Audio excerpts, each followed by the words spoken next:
வணக்கம். இது அதிர்வின் இன்றைய பிரதான செய்திகள். முதலில் தலைப்புச் செய்திகள். மகிந்தர்களின் மற்றுமொரு பாரிய மோசடியில் 4600 மில்லியன் ரூபாய் நஷ்டம் எழுந்துள்ள குற்றச்சாட்டு. யாழ் மக்கள் என்னை கொன்று விடுவார்கள். எதிர்க்கட்சித் தலைவரின் கோரிக்கைக்கு அர்ச்சுனாவின் பதில். விகாரைக்காக அபகரிக்கப்பட்ட தமிழ் மக்களின் காணி, பௌத்த தேரர் ஆதங்கம். தாய்வானில் சக்தி வாய்ந்த நிலநடுக்கம். கடற்படையின் அதிரடி, 193 கிலோகிராம் போதைப்பொருளுடன் சிக்கிய 5. முன்னாள் ஜனாதிபதி கோட்டபாய நியமித்த 53,000 அரசு நியமனங்கள், எழுந்துள்ள விமர்சனம். தரமற்ற மருந்தால் பறிபோன உயிர், மனைவியின் மரணத்திற்கு நீதி கோரும் கணவர். ஆளும் தரப்பு உறுப்பினருடன் தொடர்பாக கூறப்பட்ட கஞ்சா செடி வளர்ப்பு விவகாரம், உறுதிப்படுத்தப்படாத தவறான தகவல்களை பரப்புவதாக இலங்கையின் பிரபல தனியார் ஊடகம் மீது போலீசார் கடிதம். இலங்கையின் அபாய பகுதிகள் தொடர்பில் மக்களுக்கு எச்சரிக்கை. 1 மாதமாக தடைப்பட்டிருந்த கிழக்கிற்கான தொடருந்து சேவைகள் மீண்டும் ஆரம்பம். இலங்கை சட்டத்திறனிகள் சங்கம் ஜனாதிபதிக்கு அனுப்பிய அவசர கடிதம். யாழில் நிவாரணம் கோரிய குடும்ப பெண்ணுக்கு நடத்தப்பட்ட சம்பவம். மாணவர்களின் கல்விக்காக களத்தில் பிரதமர், பதுளைக்கு விரைந்தார் ஹரணி அமரசூரிய. நிவாரண உதவிகளில் இனி தாமதமில்லை, வெளிநாட்டு உதவிகளை விநியோகிக்க புதிய திட்டம். கிறிஸ்துமஸ் தினத்தில் உலகம் அழியுமாம், பகீர் கிளப்பிய தீர்க்கதரிசி. முன்னாள் ஜனாதிபதி மஹிந்த ராஜபக்சவின் ஆட்சிக் காலத்தில் மேற்கொள்ளப்பட்ட மோசடி தொடர்பில் இலங்கை போலீசாரை அரசியல் அழுத்தங்களில் இருந்து பாதுகாக்கும் சர்வதேச அமைப்பு தகவல் வெளியிட்டுள்ளது. அதில் குறிப்பிட்டுள்ளபடி, தேசிய வீடமைப்பு அபிவிருத்தி அதிகார சபைக்கு சொந்தமான கொழும்பு மோதர பகுதியில் உள்ள பிரதீபா மண்டபத்திற்கு அருகில் உள்ள 2 ஏக்கர் 16 பேச்சஸ் காணியை மஹிந்த ராஜபக்ச ஆட்சியில் 50 லட்சத்திற்கு குத்தகைக்கு கொடுத்து 4600 மில்லியன் ரூபாய் நஷ்டத்தை ஏற்படுத்தியுள்ளார் எனவும், இந்த காணி 30 வருடங்களுக்கு குத்தகைக்கு வழங்கப்பட்டுள்ளதென அவ்வமைப்பு தனது இணையதளத்தில் குறிப்பிட்டுள்ளது. அதில் மேலும் குறிப்பிட்டுள்ளதாவது, மாளிகாவத்தை வாகன நிறுத்துமிடத்தை குத்தகைக்கு வழங்கினால் ஒரு மாதத்திற்கு நட்டம் 45,000 ரூபாயாகும். அத்தோடு சான்சி ஆராய்ச்சி மாவட்டத்தில் உள்ள வீடமைப்பு திட்டத்தில் உள்ள வீடுகளை புனரமைப்பதற்காக 68 மில்லியன் ஒதுக்கப்பட்டுள்ளது. ஆனால் அந்த பணத்திற்கு என்ன நடந்ததென்று தெரியவில்லை. ஒரு வீட்டில் கூட எவ்வித புனரமைப்பும் இடம்பெறவும் இல்லை. ஆனால் புனரமைப்பு செய்யப்பட்டதாக ஆவணங்கள் தயாரிக்கப்பட்டுள்ளன. மொரட்டுவ சொய்சாபுர வீடமைப்பு திட்டத்தில் அறகலைய போராட்டத்தில் தீ வைக்கப்பட்ட நாடாளுமன்ற உறுப்பினர்கள் 4 பேருக்கு வீடுகள் வழங்கப்பட்டுள்ளன.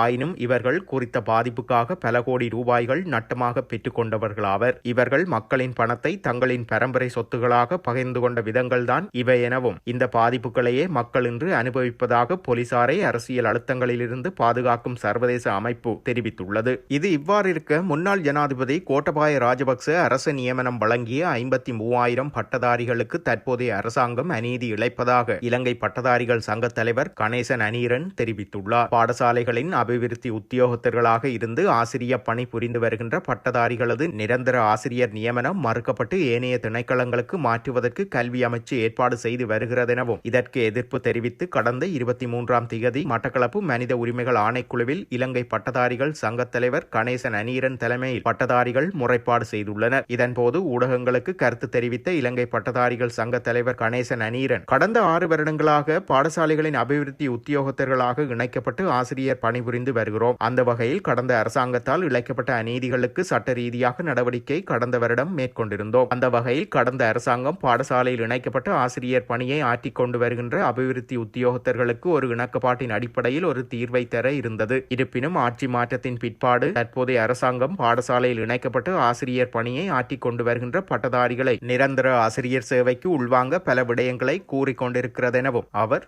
கூறியுள்ளார். எதிர்க்கட்சி தலைவர் சஜித் பிரேமதாச கொழும்பில் போட்டியிடுமாறு தன்னிடம் கேட்டுக்கொண்டதாக அர்ச்சுனா ராமநாதன் எம்பி தெரிவித்துள்ளார். ஏற்கனவே பிடியாணை பிறப்பிக்கப்பட்ட நிலையில் நாடாளுமன்ற உறுப்பினர் நேற்று கோட்டை போலீசில் சரணடைந்த பின்னர் கைது செய்யப்பட்டு கோட்டை நீதிவான் நீதிமன்றில் முன்னிலையான அர்ச்சுனா ராமநாதன் பிணையில் விடுவிக்கப்பட்டிருந்தார். அதன் பின்னர் வெளியில் வந்து ஊடகங்களுக்கு கருத்து தெரிவிக்கும் போதே இதனை கூறியுள்ளார். மேலும் தெரிவித்த அவர், அது தொடர்பில் எதிர்காலத்தில் சிந்தித்து பார்ப்போம். ஆனால் யாழ்ப்பாண மக்கள் என்னை விடமாட்டார்கள், கொன்று விடுவார்கள். அப்படி நான் வருவதென்றால் இருந்தால் சட்டத்தரணி கௌசல்யாவை அங்கு நிறுத்திவிட்டே இங்கு வருவேன். அவர்தான் எனக்கு அடுத்தபடியாக பட்டியலில் இருக்கிறார். அவருக்கு 15,000ற்கு மேல் வாக்குகள் கிடைத்துள்ளது. நாடாளுமன்றில் இருக்கும் கஜேந்திரகுமார் பொன்னம்பலத்தை விட அதிகமான வாக்குகளை பெற்றுள்ளார். நான் நினைக்கிறேன் எமது நாட்டை திருத்த முடியாது. ஒரு சந்தர்ப்பத்தில் அரசுக்கு எதிராக வாக்களிக்கின்றனர், பின்னர் எதிர்க்கட்சிக்கு எதிராக வாக்களிக்கின்றனர். இதனாலேயே கொழும்பு மாநகர சபை பாதீடு தோல்வியடைந்தது. இது அரசாங்கத்தின் பாரிய வீழ்ச்சியாகவே நான் நோக்குகிறேன் எனவும் அவர் தெரிவித்துள்ளார்.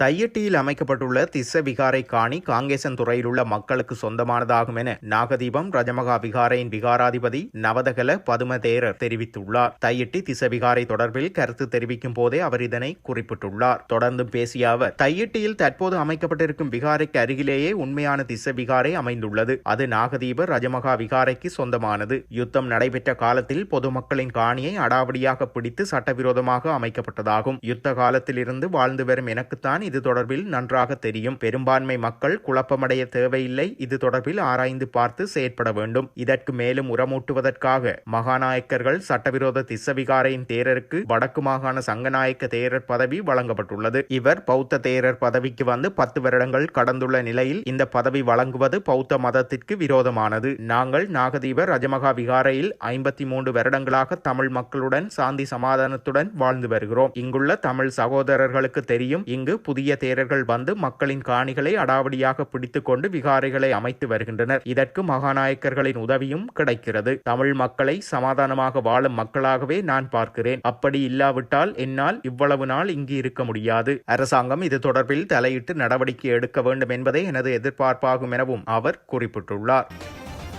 தாய்வானில் சக்தி வாய்ந்த நிலநடுக்கம் ஏற்பட்டுள்ளதாக தெரிவிக்கப்பட்டுள்ளது. நேற்று மாலை 5:47 மணியளவில் ஏற்பட்ட நிலநடுக்கம் ரிக்டர் அளவில் 6.1 பதிவாகியுள்ளதாக கூறப்படுகிறது. பூமிக்கு அடியில் 11.9 கிலோமீட்டர் ஆழத்தில் ஏற்பட்ட இந்த நிலநடுக்கத்தால் தைபே நகரில் உள்ள கட்டடங்கள் குலுங்கியுள்ளதாக தெரிவிக்கப்படுகிறது. மேலும் சீனா, பிலிப்பைன்ஸ் மற்றும் ஜப்பான் போன்ற நாடுகளில் இந்நிலநடுக்கம் உணரப்பட்டுள்ளதாகவும் தெரிவிக்கப்படுகிறது.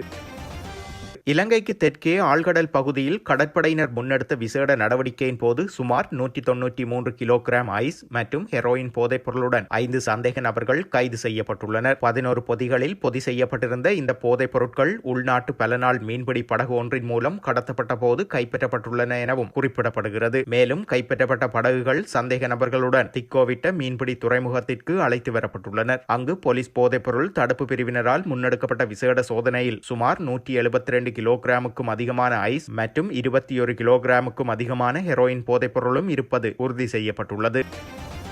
கொழும்பு IDH மருத்துவமனையில் சிகிச்சை பெற்று வந்த நிலையில் கடந்த 11ஆம் தேதி உயிரிழந்த 2 குழந்தைகளின் தாயான ஷானிகா சமரபாலவின் மரணத்திற்கு தரமற்ற மருந்துகளே காரணம் என அவரது கணவர் குற்றஞ்சாட்டியுள்ளார். டெங்கு காய்ச்சலுக்காக மருத்துவமனையில் அனுமதிக்கப்பட்ட குறித்த இளம் தாயார் 11ஆம் தேதி உயிரிழந்த நிலையில் பிள்ளைகள் நிர்கதியாகியுள்ளனர். இந்நிலையில் தனது மனைவியின் மரணத்திற்கு நீதி கோரி கடந்த 23ஆம் தேதி அத்துருகிரிய போலீசில் கணவர் முறைப்பாடு அளித்துள்ளார். இறந்த பெண்ணின் கணவர் கூறுகையில், டெங்கு காய்ச்சலுக்காக தனது மனைவி மருத்துவமனையில் சிகிச்சைக்காக அனுமதிக்கப்பட்டதாகவும் அவர்களுக்கு 2 குழந்தை இருப்பதாகவும் அவர் கூறியுள்ளார். சம்பந்தப்பட்ட மருந்து வழங்கப்பட்ட உடனேயே தனது மனைவியின் இதயம் நின்றுவிட்டதென்றும் அவரது இதயம் சுமார் 6 முறை நின்றாலும் சிகிச்சை அளிக்கப்பட்டு ஒவ்வொரு முறையும் இயல்பு நிலைக்கு திரும்பிய போதிலும் அவரை காப்பாற்ற முடியவில்லை என்று மருத்துவர்கள் கூறினார்கள் என்றும் அவர் கூறியுள்ளார். சம்பவத்திற்கான காரணத்தை மருத்துவர்களால் கூட புரிந்து கொள்ள முடியவில்லை என்றும் இந்த விடயத்தில் விசாரணை தொடங்கப்பட்டுள்ளதாகவும் மதுசங்க கூறியுள்ளார். நான் என்ன செய்தாலும் இப்போது எனக்கு மனைவி இல்லை, என் குழந்தைகளுக்கு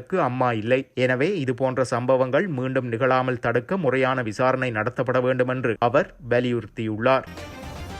எம்பிலிப்பிட்டியவில் கஞ்சா செடிகள் சோதனையிட்டமை மற்றும் காவல்துறை அதிகாரி ஒருவர் மீது தாக்குதல் குறித்து வெளியிடப்பட்ட செய்திகள் தொடர்பாக காவல்துறை ஊடகப் பிரிவு இலங்கையின் பிரபல தனியார் ஊடகமான ஹிரு தொலைக்காட்சி சரிபார்க்கப்படாத மற்றும் தவறான செய்திகளை தொடர்ந்து ஒளிபரப்பி வருவதாக கூறி மேற்படி ஊடக வலையமைப்பிற்கு எதிராக தேவையான நடவடிக்கை எடுக்குமாறு தொலைத்தொடர்பு ஒழுங்குமுறை ஆணையத்திற்கு கடிதம் அனுப்பியுள்ளதாக இலங்கை போலீசார் தெரிவித்துள்ளனர். இதேவேளை இதற்கு பதிலளிக்கும் விதமாக ஹிரு தொலைக்காட்சி செய்தி வெளியிடும் வரை காவல்துறையினர் தரப்பினர் ஒரு குற்றம் தொடர்பாக பதிவு செய்த சாட்சியம் குறித்து நாட்டிற்கு எதையும் வெளியிடவில்லை என்றும் இதன் மூலம் மக்கள் தகவல் அறியும் உரிமை மற்றும் ஜனநாயகம் கடுமையாக பாதிக்கப்பட்டுள்ளதென ஹிரு தொலைக்காட்சி காவல்துறை ஊடகப் பிரிவுக்கு அனுப்பிய பதில் கடிதத்தில் இதனை வலியுறுத்தியுள்ளது. ஹிரு தொலைக்காட்சியின் பிரதி செய்தி பணிப்பாளர் தரங்க ஜெயக்கொடியின் கையொப்பத்துடன் காவல்துறை ஊடகப் பிரிவுக்கு அனுப்பப்பட்ட பதில் கடிதத்தில் காவல்துறை அந்த வலுவான ஆதாரத்தை நீதிமன்றத்திற்கோ அல்லது ஊடகங்களுக்கோ வேண்டுமென்றே வெளியிடாதது ஏன் என்பது புரிந்து கொள்ள முடியவில்லை என கூறியுள்ளது. சூரியகந்த காவல் நிலையத்தின் கான்ஸ்டபிள் சுசந்த ஹெட்டியாராய்ச்சி அளித்த முறைப்பாடுகள் மற்றும் அறிக்கைகளின்படி அவர் மீதான தாக்குதலுக்கும் கஞ்சா செடிகள் பறிமுதல் செய்யப்பட்டதற்கும் இடையே ஆளும் கட்சியை சேர்ந்த ஒரு உறுப்பினருக்கு தொடர்பு இருப்பதாக அவ்வூடகத்தின் பதில் கடிதம் கூறியுள்ளது. எனினும் காவல்துறையின் விசாரணையின் போது அத்தகைய தொடர்பு எதுவும் வெளிப்படவில்லை என்று கூறப்பட்டாலும் அத்தகைய தொடர்பு இருப்பதை உறுதிப்படுத்த போதுமான ஆதாரங்கள் மற்றும் செய்தி மூலங்கள் ஹிரு செய்தி பிரிவிடம் இருப்பதால் காவல்துறை ஊடகப் பிரிவு எடுத்த நிலைப்பாட்டை உறுதியாக நிராகரிக்கிறது என்பதை காவல்துறை ஊடகப் பிரிவுக்கு அனுப்பிய கடிதத்தில் மேற்படி தனியார் ஊடகம் வலியுறுத்தியுள்ளது. எனவே மக்களின் தகவல் அறியும் உரிமையை மதித்து ஒரு குற்றம் தொடர்பாக காவல்துறையினரால் பெறப்பட்ட வலுவான ஆதாரங்களை ஹிரு தொலைக்காட்சி நாட்டிற்கு அறிவித்ததாகவும் அவர்கள் குறிப்பிட்டுள்ளனர். உலகமெங்கும் உள்ள மக்கள் இன்று கிறிஸ்துமஸ் விழாவை கொண்டாடும் நிலையில் ராட்சச வெள்ளத்தின் மூலம் கடவுள் உலகத்தை முடிவுக்கு கொண்டுவரப் போகிறார் என தன்னைத்தானே தீர்க்கதரிசி என சொல்லிக் கொள்ளும் கானா நாட்டை சேர்ந்த எபோனோவா என்பவர் பகீர் தகவலை கூறியுள்ளமை பரபரப்பை ஏற்படுத்தியுள்ளது. ஒரு பக்கம் உலக பேரழிவுகளை கணிப்பதாக சில தீர்க்கதரிசிகளும் உலக நாடுகளில் உள்ளார்கள். பல்கேரிய தீர்க்கதரிசி பாபா வாங்காவின் கணிப்புகள் உலகளவில் அதிகம் மக்களால் நம்பப்படுகிறது. இந்த வருடம் சுனாமி வரும், இந்த வருடம் மழை வெள்ளத்தில் மக்கள் இறந்து போவார், இந்த வருடம் அரசியலில் பெரும் மாற்றம் ஏற்படும் மற்றும் அரசியல் தலைவர்கள் இந்த வருடத்தில் இறந்து போவார்கள் என அவர்களின் ஜோதிடம் மக்களிடையே பெரும் பேசு பொருளாகியும் இருந்தன. அதில் ஆச்சரியப்படும் வகையில் அவற்றில் ஒரு சில விடயங்கள் நிஜத்தில் நடப்பதும் உண்டு. அப்படி நடக்கும்போது அவர்களை கடவுளாக சிலர் வணங்கி அவர்களை பின்பற்றுகின்றனர். இவ்வாறான நிலையில் கிறிஸ்துமஸ் தினமான இன்று ராட்சச வெள்ளத்தின் மூலம் கடவுள் உலகத்தை முடிவுக்கு கொண்டு வரப் போகிறார் என கானா நாட்டை சேர்ந்த எபோனோவா என்பவர் கூறியுள்ளார். அழிவுக்கு பின் பூமியில் மீண்டும் மக்களை குடியமர்த்த பைபிளில் வருவது போல 8 நோவா பேழைகளை கட்ட கடவுள் தன்னை பணியமர்த்தி இருப்பதாகவும் அவர் கூறியதால் அவரை பின்தொடர்பவர்கள் தங்களின் சொத்துக்களை விற்று அவருக்கு பணங்களை கொடுத்து வருவதும் குறிப்பிடத்தக்கது. நாட்டின் சில பகுதிகளுக்கான மண்சரிவு சிவப்பு அறிவிப்புகள் நீக்கப்பட்டாலும் அந்த பகுதிகளில் நிலவும் அபாயம் இன்னும் குறையவில்லை என்று தேசிய கட்டட ஆராய்ச்சி நிறுவனம் தெரிவித்துள்ளது. தற்போது மழை வீழ்ச்சி குறைந்துள்ளதால் சிவப்பு அறிவிப்புகள் நீக்கப்பட்டாலும் அதிகாரிகள் வந்து சம்பந்தப்பட்ட அபாய பகுதிகளை ஆய்வு செய்யும் வரை மக்கள் அந்த பகுதிகளுக்கு திரும்ப வேண்டாம் என்றும் அறிவுறுத்தப்பட்டுள்ளது. தேசிய கட்டட ஆராய்ச்சி நிறுவன அதிகாரிகள் வந்து ஆய்வு செய்து தேவையான அறிவுறுத்தல்களை வழங்கும் வரை அபாய பகுதிகளுக்கு திரும்ப வேண்டாம் என்றும் கேட்டுக் கொள்ளப்பட்டுள்ளது. தற்போது பதுளை, கண்டி, நுவரெலியா, குருநாகல் மற்றும் மாத்தளை மாவட்டங்களில் உள்ள 17 பிரதேச செயலக பிரிவுகளுக்கு முதல் கட்ட எச்சரிக்கை அறிவிப்புகள் வெளியிடப்பட்டுள்ளன.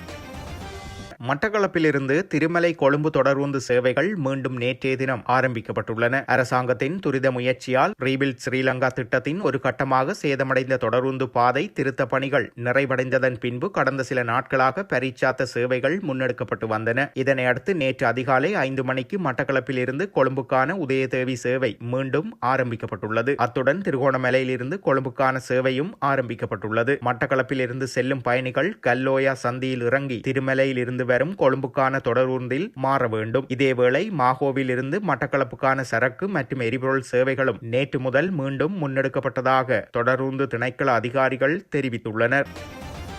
இலங்கை சட்டத்தரணிகள் சங்கம் ஜனாதிபதி அனுரகுமார் திசாநாயக்கவுக்கு அவசர கடிதம் ஒன்றை அனுப்பியுள்ளது. அரசியல் அமைப்பின்படி நிரந்தர கணக்காய்வாளர் நாயகம் ஒருவரை உடனடியாக நியமிக்க நடவடிக்கை எடுக்குமாறு கோரிக்கை ஒன்றை விடுத்தே அந்த கடிதம் அனுப்பப்பட்டுள்ளதாக தெரிவிக்கப்படுகிறது. பொது நிதி நிர்வாகத்தின் வெளிப்படைத்தன்மையை பாதுகாக்கும் சர்வதேச நம்பிக்கையை உறுதி செய்வதற்கும் கணக்காய்வாளர் நாயகம் அவசியமாகும். பேரிடர் காரணமாக நாடு அதிக அளவில் உதவிகளை பெற்றுக்கொள்ளும் நேரத்தில் நிதி வெளிப்படைத்தன்மை மிக உயர்ந்திருக்க வேண்டும் என்பதும் இச்சங்கத்தால் சுட்டிக்காட்டப்பட்டுள்ளது.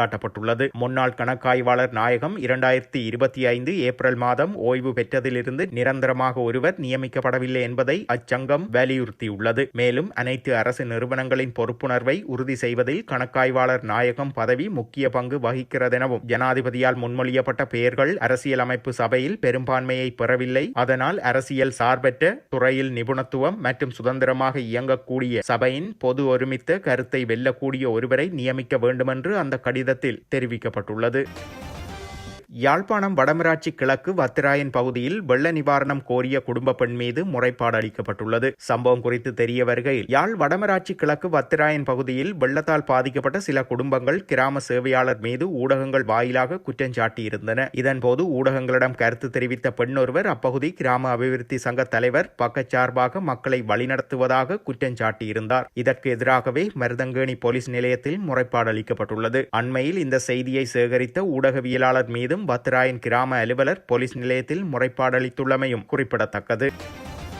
அனர்த்தங்களினால் பாதிக்கப்பட்ட பாடசாலைகளின் நிலைமைகளை கண்டறிவதற்காக பிரதமர் ஹரணி அமரசூரிய நேற்றைய தினம் பதுளை மாவட்டத்தில் உள்ள தேசிய பாடசாலை ஒன்றிற்கு விஜயம் மேற்கொண்டுள்ளார். சமீபத்தில் இலங்கையை தாக்கிய டிட்வா சூறாவளி காரணமாக இந்த பாடசாலைக்கு ஏற்பட்டுள்ள சேதங்கள் குறித்து இந்த விஜயத்தின் போது விரிவாக ஆராயப்பட்டுள்ளது. இது தொடர்பாக தோட்ட உட்கட்டமைப்பு வசதிகள் அமைச்சர் சமந்த வித்தியாரத்ன விடுத்துள்ள அறிக்கையில், சூறாவளியால் பாடசாலை கட்டடங்கள் மற்றும் உட்கட்டமைப்புகளுக்கு ஏற்பட்டுள்ள பாதிப்புகள் குறித்து ஆய்வு செய்யப்பட்டதாக தெரிவிக்கப்பட்டுள்ளது. அத்துடன் பாதிக்கப்பட்ட பாடசாலையில் கல்வி நடவடிக்கைகளை மீண்டும் வழமைக்கு கொண்டு வருவதற்கான திட்டங்கள் குறித்தும் விரிவாக கலந்துரையாடப்பட்டதாகவும் குறிப்பிடப்பட்டுள்ளது.